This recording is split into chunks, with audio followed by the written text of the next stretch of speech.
जब मेरा पति रोज़ ऑफिस जाता तो जाने से पहले मुझे एक लाल रंग की साड़ी देकर कहता, आज शाम को मेरे ऑफिस से आने से पहले इसे पहन लेना और अच्छे से तैयार होकर बैठना। आज हमारे यहाँ बहुत ख़ास मेहमान आ रहे हैं। मैं साड़ी ले लेती और शाम को तैयार होने लगती तो मेरे घर का नौकर मुझसे कहता, दीदी भगवान के वास्ते ये साड़ी मत पहनो वरना आज गजब हो जाएगा। तुम नहीं जानती हो सारी रात तुम्हारे साथ यहाँ क्या खेल खेला जाता है।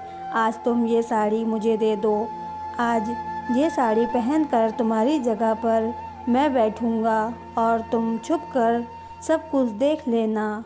फिर तुम्हें मेरी बात पर भरोसा हो जाएगा और तुम सब कुछ समझ जाओगी। लेकिन मुझे अपनी नौकर की सारी बातें झूठी लगती थीं, क्योंकि मुझे साड़ी पहनने के बाद कुछ भी याद नहीं रहता था। लेकिन आज उसने मुझसे बहुत ज़्यादा जिद की और मेरे आगे हाथ जोड़ने लगा तो मैंने उसे अपनी साड़ी दे दी। उसने मेरी वो साड़ी पहन ली और अपने सिर पर एक लंबे बालों की विग लगा ली और औरतों की तरह तैयार होकर वो मेरे कमरे में बैठ गया। रात को जब मेहमान आए तो मेरा पति एक एक करके उन्हें मेरे कमरे में ले जाता, मगर कुछ समय बाद ये देख मेरे पैरों तले से ज़मीन निकल गई जब उन मेहमानों ने मेरे नौकर के साथ शाम के 5 बज रहे थे। जब मैं सोकर उठी तो मेरे घर में हर तरफ चहल पहल मची हुई थी। मेरी माँ मेरे छोटे भाई से कह रही थी कि जल्द ही मार्केट जाओ और अच्छा सा नाश्ता लेकर आना और देखना कोई चीज़ ना रह जाए। जब मैंने अपनी माँ से पूछा तो मुझे पता चला कि हमारे घर पर रिश्ते के लिए कुछ मेहमान आ रहे हैं। फिर माँ ने मुझसे कहा कि एक अच्छा सा सूट पहनकर तैयार हो जाओ। मैं अपनी माँ को देखने लगी, लेकिन मैंने उनसे कुछ नहीं कहा। मैंने एक नया जोड़ा निकाल कर पहन लिया और हल्का फुल्का सा मेकअप कर लिया। थोड़ी देर बाद वो रिश्ते वाले मेहमान हमारे घर पर आ गए। माँ ने उनको ड्राइंग रूम में बिठाया और ख़ुद भी उनके साथ बैठ गई। मुझे उन्होंने कहा कि मैं चाय बना लूं। घबराहट की वजह से मेरे तो हाथ पैर फूल रहे थे, पर मैंने चाय बनाई और जब मेरी माँ ने इशारा किया तो मैं चाय की ट्रे लेकर मेहमानों के सामने आकर बैठ गई। उनसे एक औरत मुझे गौर से देख रही थी। मुझे उसी समय अंदाज़ा हो गया था कि मैं इन्हें पसंद आ चुकी हूँ। उनके देखने का तरीका बता रहा था और बाकी लोगों को भी मैं और मेरे परिवार वाले पसंद आए। अगले दिन उन्होंने हमारे घर पर फ़ोन करके बता दिया कि हमारी तरफ से हाँ है। माँ ने भगवान का क्रिया किया और भगवान का नाम लेकर मेरी मंगनी प्रकाश से कर दी और 2 महीने बाद की शादी की तारीख तय हो गई। इन 2 महीने में मैंने प्रकाश से थोड़ी बहुत फ़ोन पर बात की थी और मुझसे मेरी फ़ोटो मांगते, लेकिन मैं उन्हें मना कर देती थी। खैर, हमारे इंतज़ार की घड़ियां ख़त्म हुई और वो दिन आ गया जब मैं प्रकाश की दुल्हन बनकर उनके घर पर आ गई। शादी की रात के बारे में जो सपने मैंने देखे थे वो भी सब सच हो गए थे। मेरा घूंघट उठाते ही प्रकाश ने बहुत ज़्यादा तारीफ़ की और मेरा हाथ पकड़कर मुझसे कहने लगे कि तुम जानती हो मैं तुमसे कितनी मोहब्बत करता हूँ। जब मैंने पहली बार तुम्हें देखा था उसी समय मैंने सोच लिया था कि मेरी दुल्हन बनने के लायक सिर्फ तुम ही हो। तुम मुझे सारी लड़कियों से अलग लगी थी। मैं तुम्हारा ज़िंदगी भर बहुत ख्याल रखूँगा। मैं चाहता हूँ कि तुम हमेशा इतनी ही खूबसूरत दिखो। घर के कामों के लिए यहाँ बहुत सारे नौकर हैं। तुम्हें यहाँ पर कोई काम करने की ज़रूरत नहीं है। तुम बस मुझे खुश करना और मेरे लिए हमेशा सच समझ कर रहना। मेरे लिए इतना ही बहुत है। उनकी ये बातें सुनकर मुझे बहुत अच्छा लगा था। अब तो मैं भी उनकी दीवानी हो गई थी। उन्होंने अपने सारे वादे पूरे किए जो शादी की रात मुझसे किए थे। वो रोज़ जब ऑफिस से घर आते तो मेरे लिए गिफ्ट ज़रूर लेकर आते थे। प्रकाश की मोहब्बत ने मुझे सब कुछ भुला दिया था। अब मैं पहले से भी ज़्यादा खूबसूरत हो गई थी। प्रकाश की मोहब्बत से मेरा रूप दिन ब दिन निखरने लगा था। जब मैं अपने मायके जाती तो मेरी दोस्त और मेरे पड़ोसी मुझे खूब गौर से देखती। और मुझसे कहती, तुम्हारी तो लॉटरी निकल गई, तुम्हें इतना मोहब्बत करने वाला पति मिला है। मोहब्बत में डूबे दिन रात ऐसे ही गुजरने लगे, यहाँ तक कि मेरी शादी को 4 महीने हो गए थे। एक दिन प्रकाश ने मुझसे कहा कि उन्हें किसी काम से दूसरे शहर जाना है और वो मुझे सुबह मायके छोड़कर चले जाएंगे और कुछ दिन के बाद वो वापस आकर मुझे लेने आएंगे। उनके ऑफिस की कोई मीटिंग थी, इसलिए उनका जाना बहुत ज़रूरी था। मैंने भी कहा ठीक है। प्रकाश ने मुझे शाम के टाइम मेरे मायके छोड़ दिया और ख़ुद एयरपोर्ट की तरफ निकल आए। उसके बाद तो मेरी ज़िंदगी में जैसे तूफान सा आ गया। 20 दिन के बाद प्रकाश मुझे मायके से घर तो ले गए, लेकिन वो मुझे बहुत बदले बदले लग रहे थे। अब वो मुझसे बात भी बहुत कम करने लगे थे। उनकी आंखों में मुझे पहले वाली मोहब्बत नहीं दिखती थी। अब मुझे उनके साथ अजीब सा फील होता था। अब उनका ज़्यादा समय ऑफिस में ही गुजरता और जब मैं उनसे इस बात की शिकायत करती तो वो मुझसे अपने बिजनेस का बहाना कर लेते थे। कहने लगते थे कि मुझे ऑफिस में बहुत ज़्यादा काम होता है। कभी कहते कि घर में हर ज़रूरत की चीज़ है, फिर तुम्हें किस चीज़ की ज़रूरत है? मैं अपने काम में बहुत ज़्यादा बिजी रहता हूँ, तुम्हें थोड़ा बर्दाश्त करना पड़ेगा। मैं उनसे कहती कि मुझे चीज़ों की नहीं, आपकी ज़रूरत है, मगर शायद अब प्रकाश के पास मेरे लिए वक्त नहीं था। मैं घर पर सारा दिन अकेली बोर होती रहती थी, इसलिए मैंने खाना पकाने वाली और सफाई करने वाली नौकरानी को छुट्टी दे दी। मैंने सोचा कि मैं घर का सारा काम खुद ही करूँगी। हो सकता है इसी से मेरा समय गुजर जाए और मुझे प्रकाश के इंतज़ार की तकलीफ़ भी ना सहनी पड़ेगी। लेकिन ये सिर्फ मेरा ख्याल ही था, क्योंकि मुझे घर का काम छोड़े हुए बहुत टाइम हो गया था। अब जब मैंने घर का कामकाज शुरू किया तो मेरी हिम्मत जवाब दे गई। मुझसे ये काम संभाले नहीं जा रहा था। मैंने परेशान होकर प्रकाश से कहा कि आप घर के कामकाज के लिए दोबारा कोई नौकर रख लीजिए, क्योंकि मुझसे अब इतना सारा काम नहीं होता। लेकिन प्रकाश कहने लगे कि अब हमें नौकर की कोई ज़रूरत नहीं है। वैसे भी घर में होता ही कौन है, एक मैं हूँ और एक तुम हो, और 2 लोगों का खाना बनाना कोई बड़ी बात नहीं है। प्रकाश का ये जवाब सुनकर तो मैं हैरान रह गई, क्योंकि वो तो मुझे हमेशा सजने संवरने की बात करते थे और मुझसे कहते थे कि तुम्हें किसी भी काम को हाथ लगाने की कोई ज़रूरत नहीं है। और आज वही इंसान मुझसे नौकरों की सैलरी पर बहस कर रहा था। ये सब सुनकर मेरा तो दिल टूट गया था, लेकिन मैंने उनसे कोई शिकायत नहीं की। अगले दिन प्रकाश ऑफिस से घर वापस आए तो वो मुझे बहुत खुश लग रहे थे। अब जब मैंने उनसे वजह पूछी तो कहने लगे कि मेरे पास एक गुड न्यूज़ है, लेकिन वो मैं तुम्हें कल बताऊंगा। फ़िलहाल तुम मेरे लिए खाना लगा दो। मैं सोचने लगी कि आखिर ऐसी क्या बात है जो आज ही इतना खुश हैं, लेकिन मैं उनकी आदत को अच्छे तरीके से जानती थी। जब वो कोई बात बताने से मना कर दिया करते थे तो फिर वो बताते ही नहीं थे। मैं भी चुप हो गई और खामोशी से अगले दिन का इंतज़ार करने लगी। शाम के समय मैं उनका इंतज़ार कर रही थी कि दरवाजे पर किसी ने बेल बजाई। मैंने जाकर दरवाज़ा खोला तो सामने गाड़ी खड़ी थी। पहले तो मैं पहचान ही नहीं सकी, क्योंकि प्रकाश अपनी गाड़ी घर के अंदर खड़ी करते थे, लेकिन आज वो अपनी गाड़ी में ही बैठे हुए थे। उनके हाथ में बहुत सारे शॉपिंग बैग थे।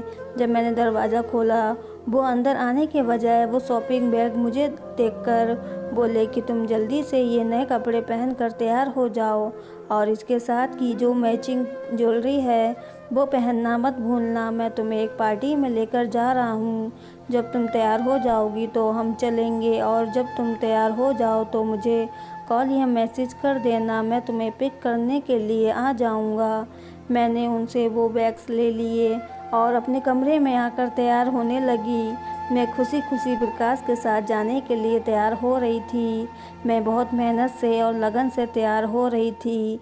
लाल रंग की साड़ी और गोल्डन कलर की ज्वेलरी में मैं इतनी खूबसूरत लग रही थी, मुझे खुद को देखकर यकीन नहीं आ रहा था कि मैं ही हूँ।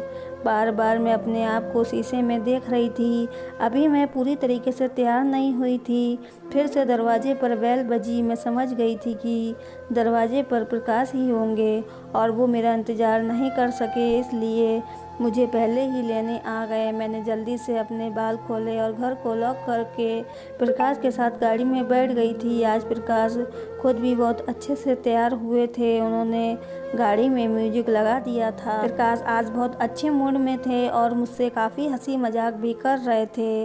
वो मुझे समझाने लगे कि जहाँ पर हम लोग जा रहे हैं वहाँ बहुत बड़े बड़े लोग होंगे और मुझे वहाँ पर सब लोगों से हंसी खुशी मिलना है। और फिर वो कहने लगे कि अगर इंसान अपनी बातों में दूसरों को इम्प्रेस करने में कामयाब हो जाता है तो वो बहुत सारे फ़ायदे उठा सकता है। उनकी बातें मेरी समझ में नहीं आ रही थी। थोड़ी देर बाद हमने गाड़ी एक बड़े से होटल के सामने पार्क की। उन्होंने हमारी गाड़ी का दरवाज़ा ऐसे खोला जैसे मैं कोई राजकुमारी हूँ। मेरा हाथ पकड़कर वो होटल के अंदर चले गए।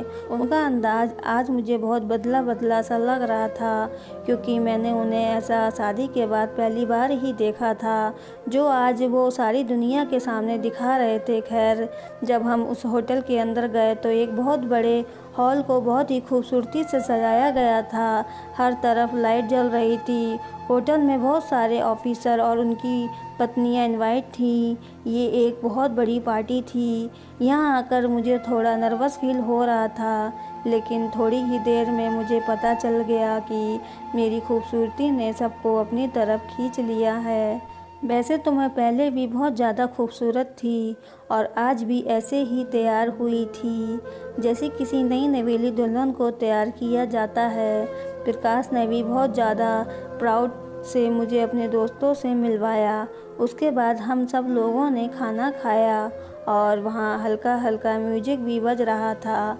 ये माहौल मेरे लिए बहुत ही अजनबी सा था। ज़िंदगी में पहली बार मैंने इतने सारे लोगों के सामने बैठकर खाना खाया था, जिससे मुझे बहुत घबराहट हो रही थी, लेकिन मैं प्रकाश का साथ दे रही थी क्योंकि आज वो बहुत ज़्यादा खुश थे। मुझे कुछ देर से ऐसा लग रहा था कि हमारे पास वाली टेबल पर जो आदमी बैठा है वो बराबर मुझे देख रहा था। उसका देखना मुझे कुछ ठीक नहीं लग रहा था और मुझे उसके देखने से उलझन हो रही थी। थोड़ी देर के बाद वह अपने टेबल से उठकर हमारे साथ ही हमारी टेबल पर आकर बैठ गया। बात करते करते पता चला कि वो मेरे पति प्रकाश का सीनियर ऑफिसर था, लेकिन उसे देखने से कहीं से भी नहीं लग रहा था कि वो सीनियर है। प्रकाश ने मुझे उसे मिलवाया। उसने हाथ मिलाने के लिए अपना हाथ आगे किया। ना चाहते हुए भी मुझे सबके सामने उससे हाथ मिलाना पड़ा। हाथ मिलाते हुए उसने मेरा हाथ अपने हाथ से हल्के से दबा दिया था। उसकी ये हरकत मुझे बहुत बुरी लगी थी। प्रकाश ने भी ये बात नोटिस की थी, लेकिन उन्होंने कुछ भी नहीं कहा। वो चुप रहे। मुझे अपने पति की इस हरकत पर बहुत हैरत हो रही थी कि वह ये सब कुछ कैसे बर्दाश्त कर रहे हैं। प्रकाश ने मुझे बताया कि ये मिस्टर खन्ना है। अगर चाहे तो मुझे बहुत जल्दी प्रमोशन मिल सकता है। मिस्टर खन्ना की बातचीत जारी रही। वो बहुत ज़्यादा दिलचस्प बातें कर रहे थे, लेकिन वो बराबर ही मुझे देखे जा रहे थे। जब पार्टी ख़त्म हुई तो मिस्टर खन्ना मेरे पति से हंस हंस कर बातें करने लगे। वह उनके साथ साथ ही चलते हुए होटल से बाहर आ गए। मुझे उनका हमारे साथ में चलना बिल्कुल भी अच्छा नहीं लग रहा था। खैर, अब हम पार्टी से अपने घर वापस आ गए थे। प्रकाश ने घर आकर शुक्रिया अदा किया क्योंकि पार्टी में मैंने उनका पूरा साथ दिया था।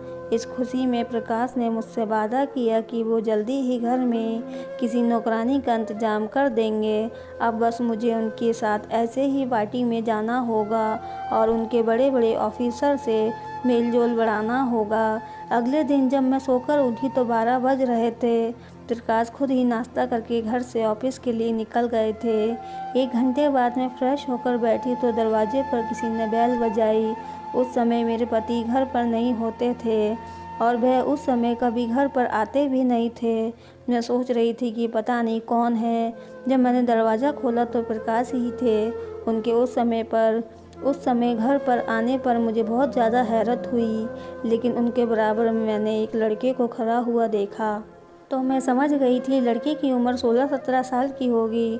उसका रंग सफ़ेद और सुर्ख था। प्रकाश ने मुझे उस लड़के से मिलवाया। मुझसे कहने लगे कि श्यामू है, बहुत ही जिम्मेदार और शरीफ बच्चा है, हर काम करना जानता है। इसने कुछ समय होटल में भी काम किया है। ये घर के सारे कामों से लेकर गाड़ी चलाना भी जानता है। प्रकाश ने उसकी तरफ इशारा करते हुए उसका कंधा थपथपाया और तो उसने अपनी नज़रें नीचे कर ली। मुझे उसका ये अंदाज़ बहुत अच्छा लगा। प्रकाश ने मुझे बताया कि यह एक बहुत ही गरीब घर से है। आज सुबह तुम सो रही थी तो मैं घर से नाश्ता किए बगैर ही चला गया था। मैंने सोचा कि मैं किसी ढाबे पर ही नाश्ता कर लूँगा। वहाँ मेरी मुलाकात श्यामू से हुई। ये मुझसे बहुत खुश दिली से मिला और इसने मुझे बहुत अच्छा नाश्ता बनाकर खिलाया। मैं इसे ज़्यादा तनख्वाह देने की बात करके अपने साथ में लेकर आ गया। ये तुम्हारी हर काम में मदद करेगा और तुम्हारे छोटे भाई की तरह ख्याल रखेगा, है ना श्यामू? उन्होंने श्यामू की तरफ देखा तो उसने जी हाँ में सिर हिला दिया। खैर मैं भी सुकून से सो गई थी कि नौकरों की फौज से जान छूटी। अच्छा है, एक ही नौकर घर के सारे काम कर लेगा, मुझे भी आसानी होगी और ज़्यादा सर खपाना भी नहीं पड़ेगा। श्यामू ने सच में मुझे बहुत आराम पहुंचाया। वो सारे काम औरतों से भी ज़्यादा अच्छे करता था और कोई फालतू बात भी नहीं करता था। अब मैं बहुत ज़्यादा चैन से हो गई थी। श्यामू से मुझे हमदर्दी सी हो गई थी। अब वो मुझे मेरे छोटे भाई की तरह ही लगता था। वो मुझे भी दीदी कहता तो मुझे एहसास होता कि इसके दिल में मेरे लिए कितनी इज्जत है। एक दिन जब मैं सुबह उठी तो श्यामू अपने कमरे में नहीं था। मुझे फ़िक्र होने लगी कि पता नहीं कहाँ चला गया। मैंने बाहर जाकर देखा तो वो लॉन में बैठा हुआ रो रहा था। मैं उसके आंसू देखकर समझ गई कि ज़रूर उसकी कोई ना कोई मजबूरी होगी या उसके घर में कोई ना कोई परेशानी होगी, वरना वो इस तरीके से नहीं रोता। वो तो हमेशा हंसी खुशी रहने वाला लड़का था।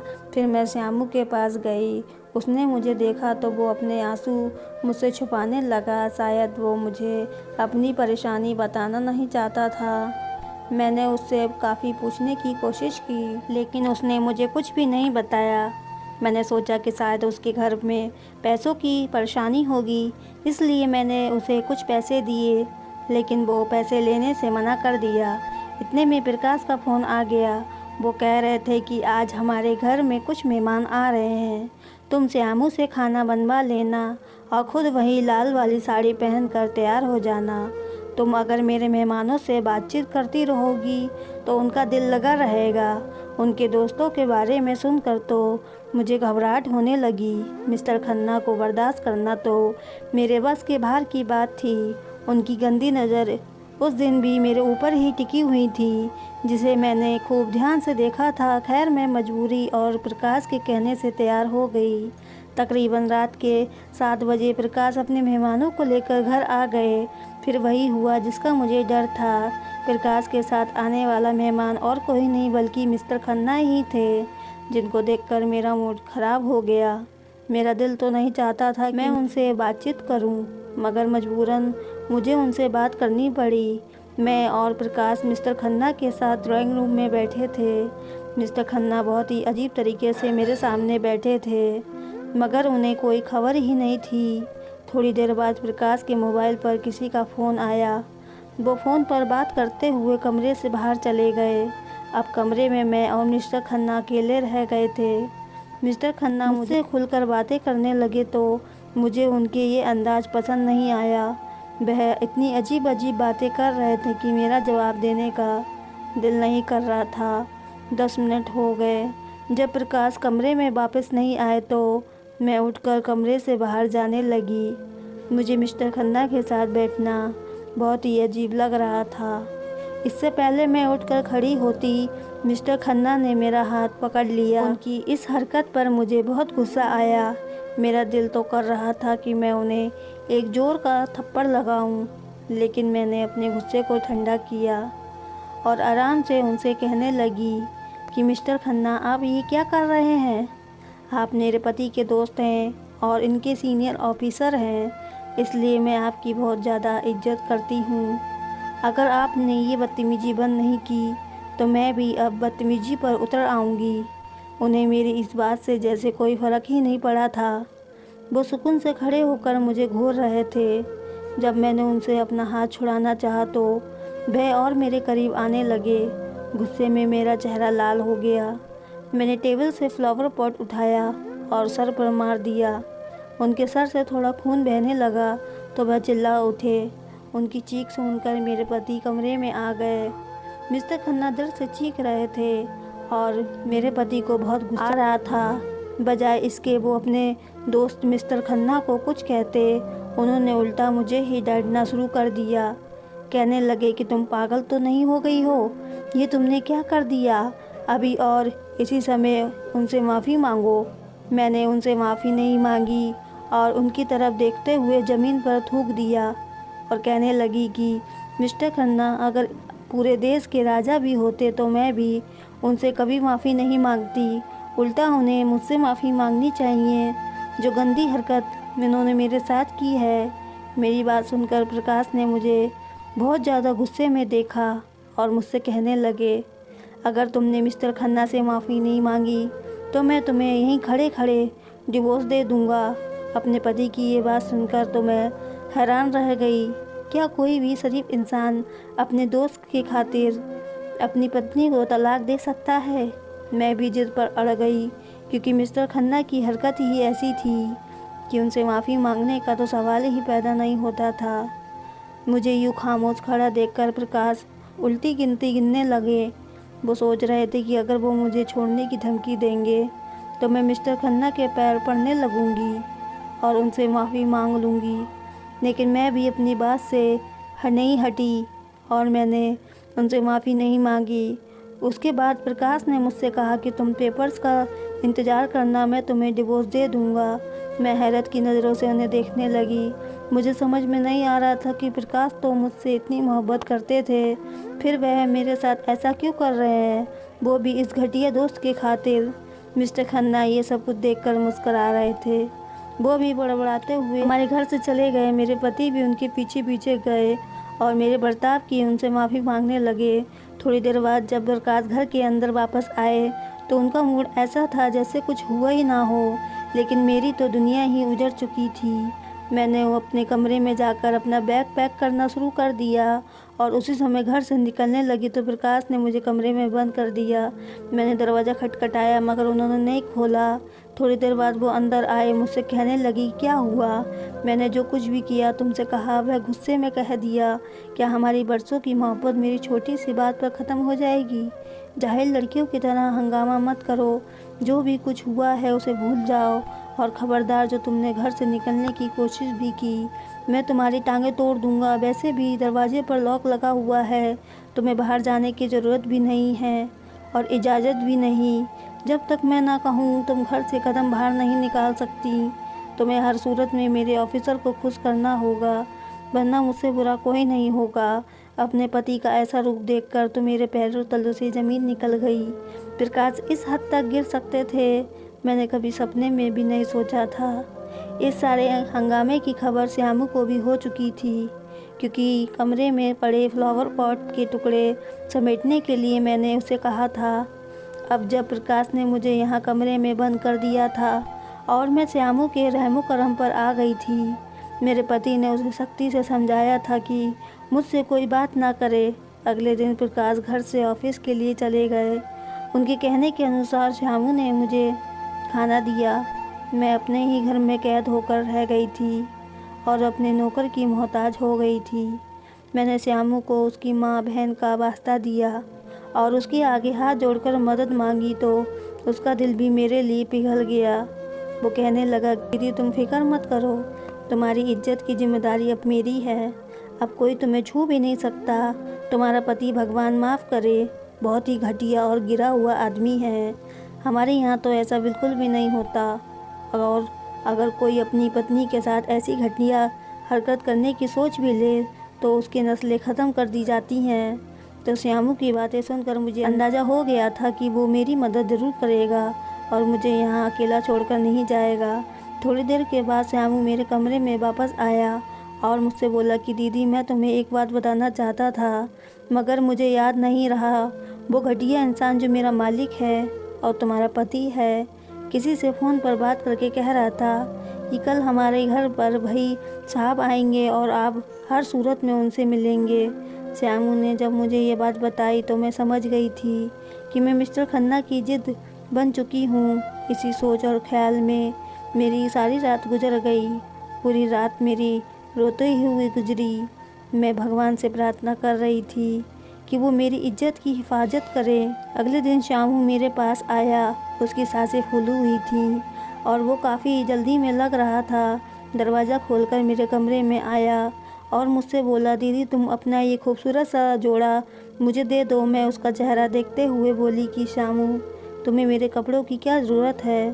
तो वो कहने लगा कि ये समय ज़्यादा बात करने का नहीं है, बस आप मुझे एक अपना अच्छा सा जोड़ा दे दो।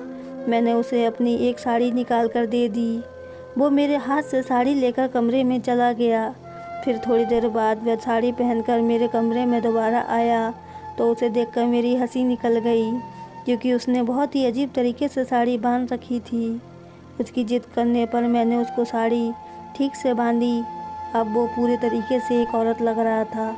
उसने अपने सर पर मेरी ही तरह लंबे बालों की विग लगा रखी थी। मैंने उससे कहा कि श्यामू ये तुम क्या कर रहे हो? क्या तुम्हारा औरत बनने का इरादा है? मैं उस समय अपने सारे दुख भूल गई थी और उससे हंसी मजाक करने लगी। उसने मुझसे कहा कि दीदी आप यहाँ से जाइए और मेरे कमरे में जाकर बैठ जाना। हमारे घर में आज उसके साथ एक और लड़का आया था जो श्यामू का दोस्त था। थोड़ी देर बाद मुझे अपने घर में किसी के आने की आवाज़ आई। जूतों की आवाज़ मेरे कमरे की तरफ से आ रही थी।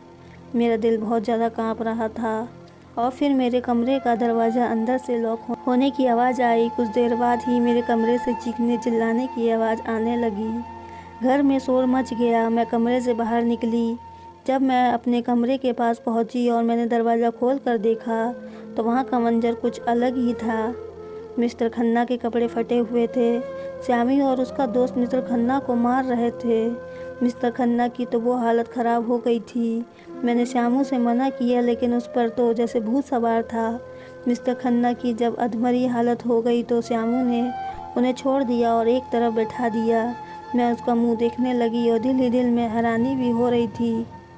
मेरा यहाँ रुकना अब खतरे से खाली नहीं था, इसलिए मिस्टर खन्ना को कमरे में बंद करके और उनके मुंह में कपड़ा ठूस दिया।